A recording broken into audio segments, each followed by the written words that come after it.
మా ఛానల్కి స్వాగతం. సింహరాశి వారు రథసప్తమి పండగ సందర్భంగా ఎలాంటి విధి విధానాలు పాటించాలో, రవి భగవానుడి యొక్క ఆశీస్సులు ఎలా పొందాలో ఈ వీడియోలో సవివరంగా సంపూర్ణంగా తెలుసుకుందాం.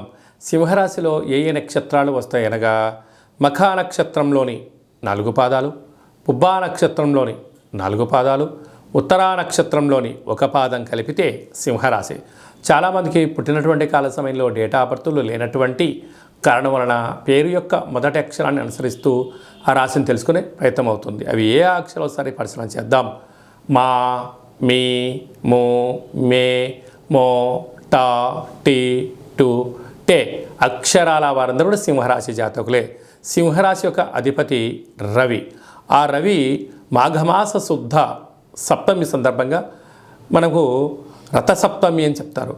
కనుక తప్పకుండా ఆ రోజు సూర్యభగవానునికి నమస్కారం చేయడం, ఎర్రటి పుష్పాలతో అర్చన చేయడం, ఎర్రటి గులాబీలతో కార్యక్రమం చేయడం, సూర్య నమస్కారాలు, సూర్యారాధన, ముద్రలు, ఆ అరుణపారాయణం చేయడం వలన మీకు అద్భుతమైన ఆయురారోగ్యాలు, ప్రశాంతత, మనశ్శాంతి కలుగుతుందని చెప్పి గమనించాలి.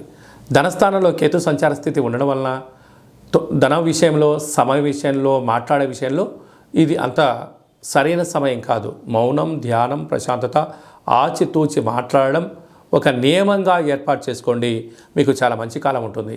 6వ స్థానంలో కుజుడు, బుధుడు, శుక్ర సంచార స్థితి ఉండడం వల్ల నూతనమైన వాహనాలు, బంగారు ఆభరణాలు, వస్త్రాలు, విలాసవంతమైన వస్తువులు, ఆధ్యాత్మిక తీర్థయాత్ర ప్రయాణాలు, కొత్త ఫ్యాక్టరీలు, కర్మాగారాలు, కొనుగోలు, క్రయ విక్రయాలు మీకు యోగదాయకం అని చెప్పి గమనించాలి.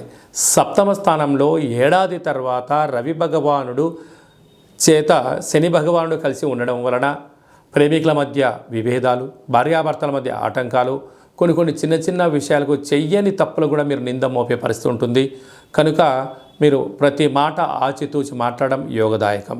అష్టమంలో రాహు సంచార స్థితి ఉండడం వల్ల వేలకు తిండి, వేలకు నిద్ర, వేలకు ఆసనం, వేలకు ముద్ర, మౌనమే మీ ఆరోగ్యానికి శ్రీరామ రక్ష అని చెప్పి మీరు గుర్తుపెట్టుకోవాలి. భాగ్యస్థానంలో గురు సంచార స్థితి ఉండడం వలన భార్య పైన భర్త, భర్త పైన భార్య, ప్రేమానురాగాలు అవసరం. లేకపోతే అపార్థాలు, అనర్థాలు జరిగి అనేక రకాల ఇబ్బందికి మీరే కేంద్ర బిందువు అవుతారు. కనుక ఇలాంటి కాల సమయంలో సూర్యారాధన శ్రేష్టం, యోగం, ఆనందం, ఐశ్వర్యం అని చెప్పి మీరు గమనించాలి. ప్రభుత్వ ఉద్యోగస్తులు, ప్రైవేటు పాఠశాలలో పనిచేసే వారందరూ కూడా, ప్రైవేట్ సెక్టార్లో ఉండబడిన వారందరికీ గృహ భవన నిర్మాణ కార్యక్రమాలు, వ్యవసాయ సోదరీమణులకు చాలా మంచి కాలము అని చెప్పి గమనించాలి.